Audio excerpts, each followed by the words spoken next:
Olá, amigas e amigos, eu sou Oswaldo Bertolino, jornalista do Portal Vermelho. Quero falar para vocês aqui de dois artigos em especial que eu escrevi agora no final de semana. Eu estive de plantão no Portal Vermelho e o primeiro é sobre essa questão da anistia, a participação do Teotônio Vilela e do Aurélio Peres na campanha pela anistia. Foram personagens importantes. Essas coisas acabam não aparecendo, né? Porque fala-se aquela história, né? Conta-se o milagre, mas não fala do santo. Esta história está bem detalhada aqui neste livro, essa biografia do Aurélio Peres, que eu escrevi, foi publicada agora no final de 2018, e conta como o Aurélio Peres e o Teotônio Vilela trabalhavam, né? Era uma dobradinha. Eu brinquei com o Aurélio uma ocasião, né? Falei que era a dupla Pelé e Coutinho, do meu Santos Futebol Clube. Né? O Aurélio me disse, né? Está no livro aqui o registro, que o Teotônio gostava muito dele, né? E o Aurélio Peres teve um desempenho fantástico nos seus dois mandatos, para dizer a verdade, mas nesse primeiro mandato, que foi até 1982, né? Ele participou muito especialmente da anistia, mas já falava muito também na Assembleia Nacional Constituinte. Quer dizer, havia uma identidade do Teotônio Vilela com Aurélio Peres, né, que foi muito importante em toda a tramitação aí do projeto de lei da anistia. Está no artigo, vou deixar o link aqui para vocês, né, um pequeno resumo dessa história. Os detalhes estão aqui na biografia, tem lá na editora anitagaribaldi.com.br. Né, e um outro, eu falei dois artigos, na verdade são três, né, um segundo artigo, esse não é de minha autoria, fala do Monteiro Lobato, né, do patriotismo do Monteiro Lobato, mas no artigo tem um link para um outro artigo que eu fiz sobre o Monteiro Lobato, a sua relação com o Partido Comunista do Brasil, uma história também absolutamente desconhecida, né? Mesmo no Partido Comunista do Brasil, essa história é pouco contada, pouco comentada. Quando eu escrevi a biografia do Pedro Pomar, esta aqui, né, eu pesquisei muito essa história porque o Pedro Pomar tinha uma proximidade muito grande com o Monteiro Lobato. Né? Ele chegou a se filiar ao partido, sim, tem essa dúvida. Eu mesmo, né, tive que garimpar muito para achar alguma comprovação de que ele foi filiado ao Partido Comunista do Brasil. Essas biografias dele que tem por aí, nenhuma toca nesse assunto, né? Não fala da sua relação com o Partido Comunista do Brasil, fala quando muito, tem uma biografia que fala do Prestes, né? Eu recuperei as cartas que eles trocaram, os argumentos, quando o Monteiro Lobato foi para a Argentina, ele se autoexilou, né? Bravo com o Getúlio, que o Getúlio tinha mandado prender ele e tal. Né, e depois eu achei um discurso do Diógenes Arruda Câmara, como deputado federal, que ele fala da filiação do Monteiro Lobato ao Partido Comunista do Brasil. Tem também, esse eu não consegui achar, o discurso do Pedro Pomar, né, quando o Monteiro Lobato morreu, que ele também fala, né, da sua filiação ao Partido Comunista. Né, infelizmente não... Se existe algum registro, eu não consegui, por mais que eu tenha procurado. Fiquei 8 anos pesquisando esse assunto, na vida do Pedro Pomar e tudo mais, né, não consegui chegar a um denominador comum. Eles tinham uma relação, ele conheceu o partido, né, pelo Crispim, José Maria Crispim, que foi um dirigente do partido também histórico.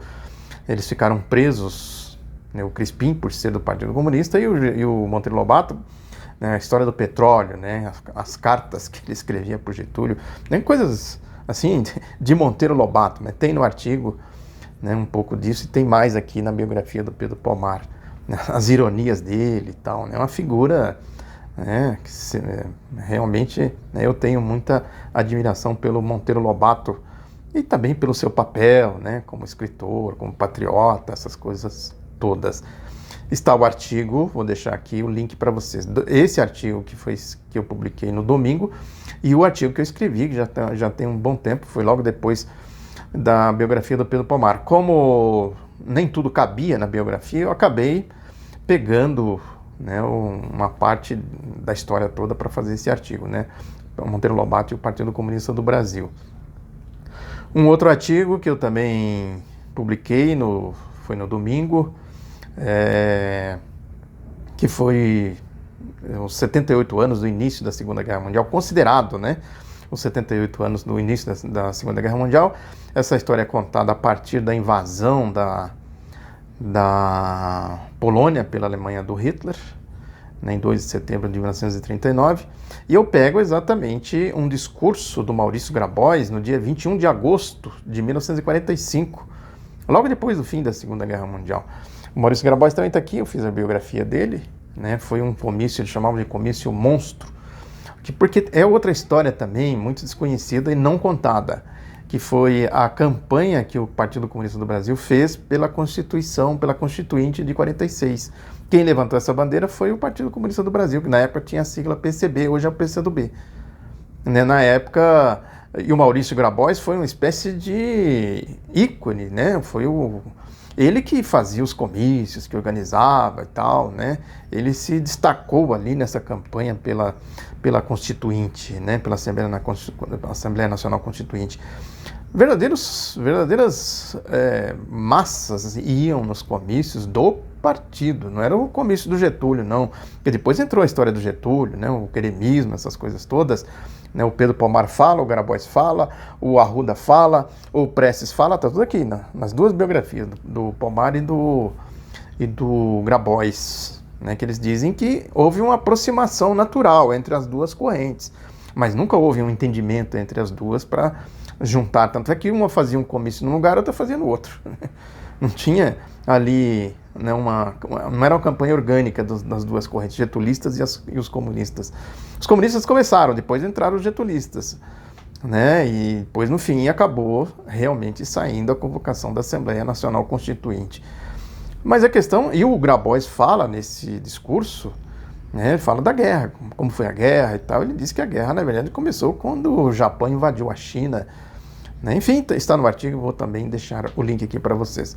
São questões importantes, porque tem um editorial do jornal Estado de São Paulo hoje, que fala essa história do capitalismo, né, que o título do editorial pega uma demografia e o capitalismo, pega um estudo aí de um cientista numa revista, acho que se eu não me engano, uma revista norte-americana, fala que essa questão da demografia, quer dizer, que se cai a quantidade, né, de pessoas, a população mundial, né, decresce, o capitalismo certamente entraria em colapso, né, porque a história, né, que o capitalismo depende da sua reprodução, né? Ele precisa se reproduzir o capital constantemente, o conceito da mercadoria, né? Essas coisas todas. E é interessante que o Estadão termina o editorial dizendo que se essa mudança de paradigma, dizendo, né, o Estadão, é por si só desafiadora, ela traz ainda maiores desafios para países como o Brasil, que não conseguiram, nem mesmo no paradigma demográfico anterior, de população crescente e jovem, alcançar um patamar mínimo de riqueza e de produtividade. Agora, com uma população mais velha e menos jovens, tudo indica que será ainda mais difícil, né, como alerta o cientista, o nome dele é Zachary Karabel, não sei se é assim que pronuncia, entre aspas.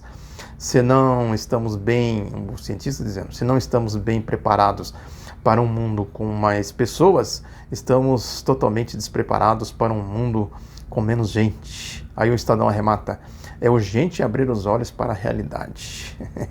Pois é, né? Agora, é possível perpetuar essa relação, né? Capitalismo, eu tenho a tese de que ele carrega resquícios do escravismo, do feudalismo e tal, essa relação, né, de escravo e escravista, quer dizer, isso é eterno, né?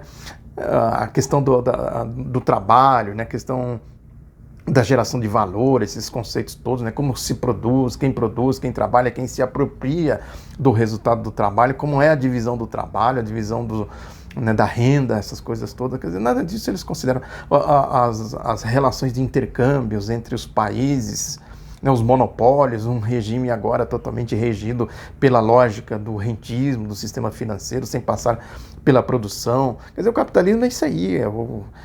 Pode-se dizer que ele vai cada vez mais se enredando em contradições, vai se enfiando num beco sem saída.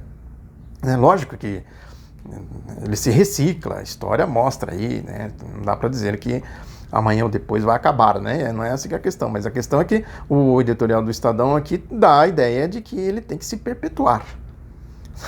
Agora, a questão é como é que ele vai se perpetuar carregando essa imensidão de contradições. Essa questão das relações entre as nações, ricos e pobres, matérias-primas, trabalho, capital, quem trabalha, quem se apropria do trabalho, na relação com o meio ambiente, né, o desenvolvimento da tecnologia, né, a guerra pelo domínio da tecnologia entre as próprias potências, né? Aí nós estamos vendo agora no caso da China, quer dizer, a China vai desenvolvendo suas tecnologias, o que os Estados Unidos faz? Reage, é uma guerra, né, que fala guerra comercial, mas ela tem muito de guerra tecnológica também, porque a China vai se distanciando, né, vai se desenvolvendo aí, né, nessa questão da tecnologia rapidamente, né?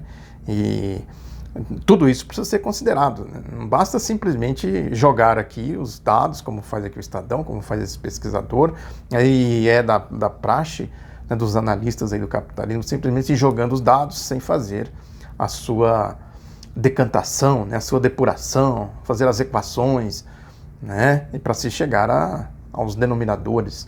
Aí prevalece, sem dúvida alguma, né, interesses de classe, interesses ideológicos.